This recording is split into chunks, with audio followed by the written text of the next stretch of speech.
Okay guys, so you're here to see the best time to test your ketones with urine strips. If that's what you're looking for, stay tuned. Okay guys, so we all understand that you have three ways to measure your ketones to understand whether you're in ketosis. Because if you're producing ketone bodies, you're going to be in ketosis. So you have your breathalyzer, which is going to look at the acetone.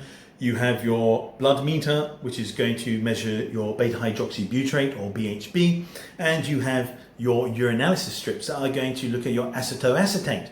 Now, they're all interesting, but we really need to know what the best time is to read when you look at your urinalysis strips. So your urinalysis strips are the interesting one. They're going to give you a minimal amount in your urine, and they are always going to be used to tell you, are you producing the main ketone, which then produces the other two. So acetone acetate is the main ketone that then makes the other two. So it's very important, if you have plenty of that, and that's how it's used, know you're using it as energy, you are in ketosis, and you know you're in with good hard fats. So we want to see the best time, and let's have a look then at number one.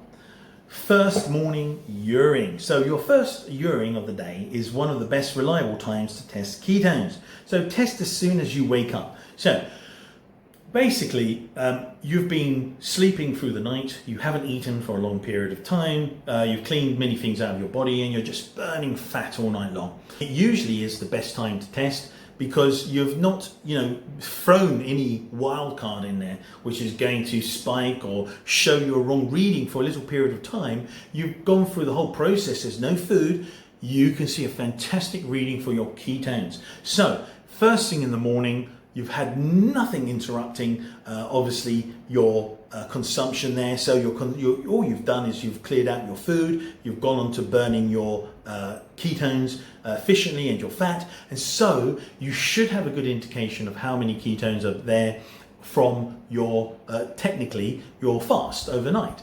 And so that will tell you, obviously, a fantastic reading. Then later on, you start getting more of an impact of what you've consumed for the day. And again, you've got to be cautious because some things can actually kick you out of ketosis, but after a run or a period of time, you can get back in quickly because you didn't have tons of carbs. So let's have a look here. So number two. Okay, several hours after dinner, late evening. So this is the next best one. Testing several hours after dinner before bed can give a more accurate picture of your ketone level. So ideal time, 2 to 4 hours after dinner.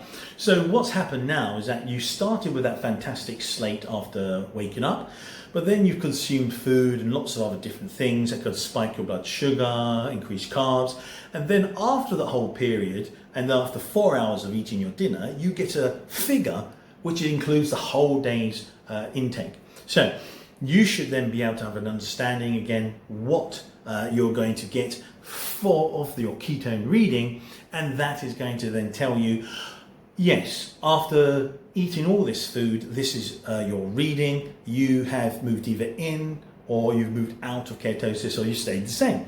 So that should give a good indication. It's not as good as showing how your body can be really clean and efficient like in the morning, but it does give you what you're dealing with after 4 hours after eating dinner. Usually is the best time because you've cleaned out the food, digested it, and now it's all in your blood, and now you get a better picture of what you've got overall that comes out in your urinalysis because of the acetone acetate being produced before you make the other two ketones.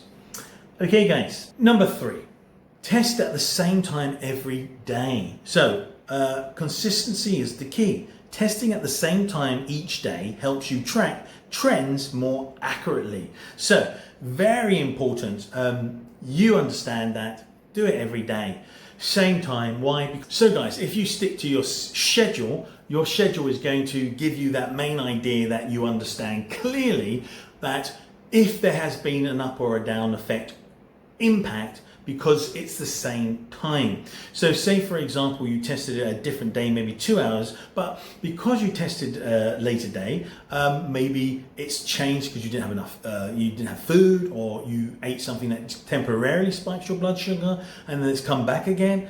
So there's a whole range of reasons why. You keep the same schedule, and that way you'll be conducive to give you accurate, consistent reading. So pick a time, stay consistent, track progress. Okay, so write it down. You can see there 7 a.m. is usually the best time.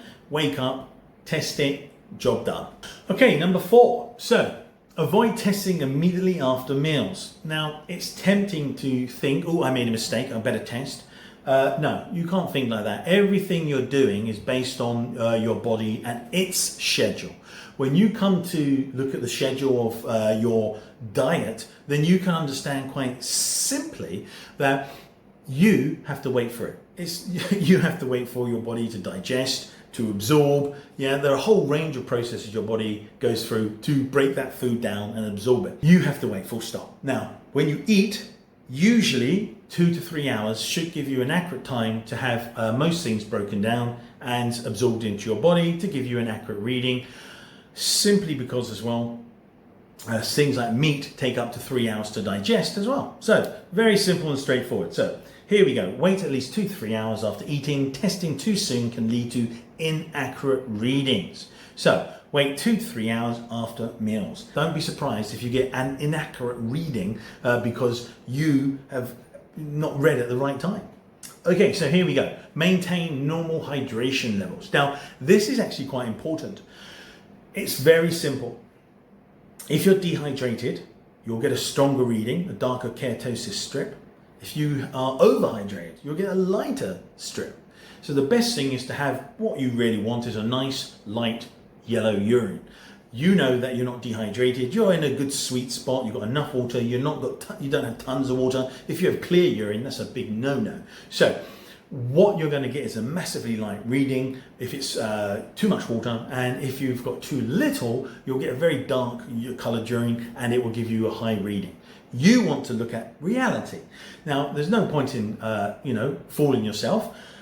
Go for decent hydration, drink a decent amount of water. Don't drink so you feel full. Drink when you feel like, my thirst has been quenched, and then, or you should remain hydrated. And that would give you the most accurate figure you can, trust. Again, any issues, you can look at your color of your urine, drink more water, drink enough, and then go back, and if there's still an issue, that's your GP or your family doctor. Here we go. Maintain normal hydration. Drink enough fluids throughout the day. Proper hydration helps ensure more reliable ketone test results. Good hydration, better accuracy, better insights. So aim for consistent normal water intake every day. So hydrated body, clearer results. So the whole idea is, as long as you're hydrated and you don't go overboard, you are going to be fine. Look at the color of your urine. That will give you your answer. If it's too light, cut back a little bit. Don't drink as much water. If it's dark, very dark, drink more water. If it's light yellow, spot on. Okay guys, so these are the best times to measure your ketone levels with your urinalysis strip. I hope you found it informative. Thumbs up please, and subscribe. Also guys, any questions, please pop them in the comments, and I'll see you on the next one.